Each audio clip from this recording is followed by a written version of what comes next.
I take care of the greenhouse mostly now. That's what I do. So this, how long ago did you build this? About 17 years ago, something like that. Okay. It's So almost this- as old as the school. They're roughly the same age. So, and this is mostly your responsibility to Yeah. take care of this? Yeah. So I have lots of things that kids are interested in, like Venus flytraps and other carnivorous plants. Things that smell, things that are pretty. Do you want to give me a quick tour? Sure. The greenhouse is warm. It's very hot in here. It tends to be not humid, but I just finished watering. So this is a little unusual, but this end is the hottest end. We face almost due south, so that's the east end, so it gets the sun all day. So we have kind of succulents and cacti and things like that. These are sensory plants. They have like a lemon scented geranium and patchouli, which I can't stand that smell, but other people seem to like it. And the Vicks plant, which is really strong. You clear your sinuses with that one. We do a lot of teaching with the preschool. There's some starter plants over there, little pieces of African violet that the kids planted. This is one of them. If you stick the leaf into the soil and wait a long time, eventually you get these wonderful little plants. And that's what those are. These are waiting to be planted too. They're a little bit too small. But the kids enjoyed it. The kids had a wonderful time. We did a lot of succulents. They actually rooted them and then planted them themselves and took them home. So, and they seemed thrilled with it. I mean, I'm thrilled with it. I'm really, I'm happy when the kids are. How old were the kids that did that? Preschool, Okay. 4 and 5. Yeah, that was my 4 and 5-year-old class. Yeah, And how patient were they? they were perfect. Awesome. They were perfect. I mean, it was an amazing experience. But carnivorous plants, we have this one that's sundew. It has sticky glue on it. And it catches insects with the glue. And everything in the greenhouse is touchable, knockoverable, dryable, whatever. These are plants that have survived. Yeah. This is more sundews. This is a blossom of this one, the butterwort. It's another one that has sticky leaves. It's a thicker sticky. But they catch all kinds of things. And the pitcher plant's there, and this is a different pitcher. This pitcher actually bloomed this year. It had yellow petals hanging down like little flags. It was so pretty. And then another pitcher. This is called Scarlet Bell. And one of the things that I started here was a tropical pitcher plant from a cutting. The plant was dying, so I took the tip end that was still alive and just stuck it in murky mud, and it grew. Cranberries. We have that little thing in the middle. That's our cranberry bog. When we do cranberry programs, we take it out and show the kids what a cranberry bog looks like. Bog plants do really well in here. Succulents do, oddly enough, so do orchids. I would never have thought it. This orchid smells like coconuts, and the flowers are gone right now, but if you could see them. Coffee tree. We have a lot of plants in here that were started that are food plants, like lychee.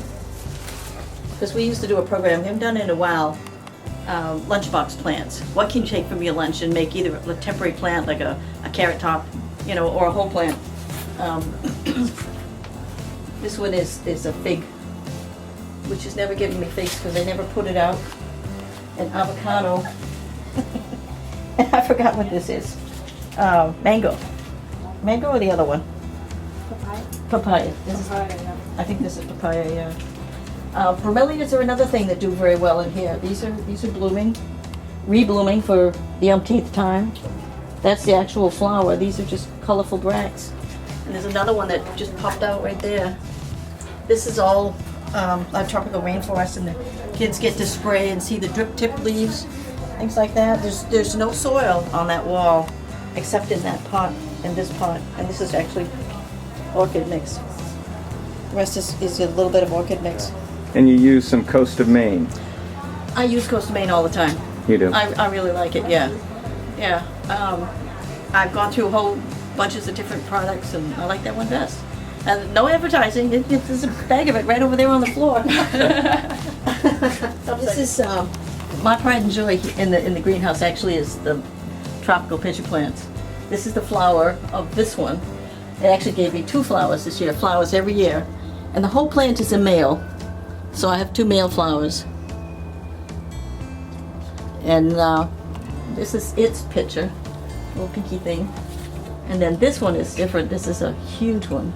And the kids get to tip it over and look inside. And there's usually fluid in there. It depends on how fast anybody tipped it. I don't see any bugs down there today though. They catch a lot of hornets, wasps, all kinds of stuff. And are the kids pretty gentle? More or less, yeah. I tell everybody I've damaged more plants in here than the kids do. You know, I touch them every day because I have to water and weed and all that kind of stuff, and they end up on the floor more often than not.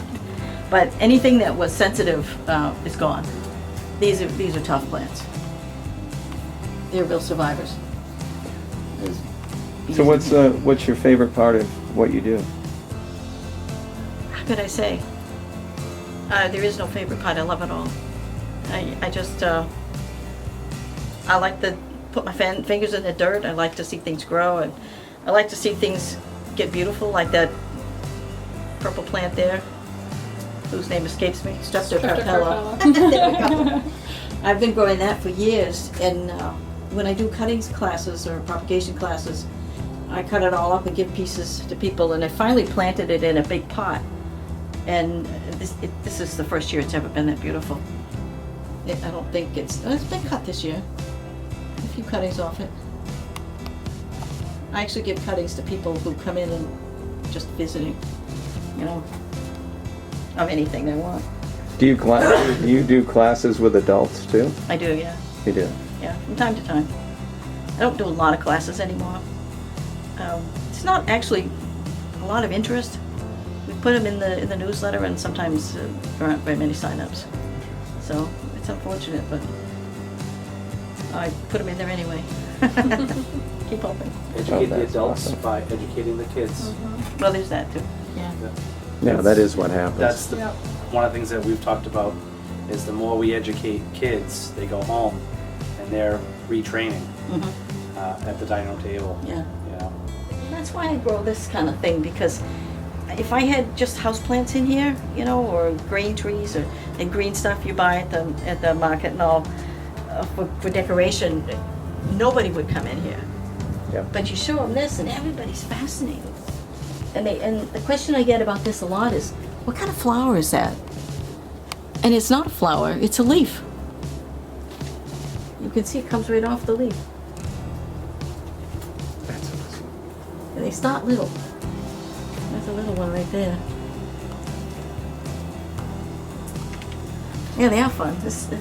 I love seeing people, you know, get excited about stuff like that. I love that feeling. Yeah. I really do. So that's my story. And this is our greenhouse.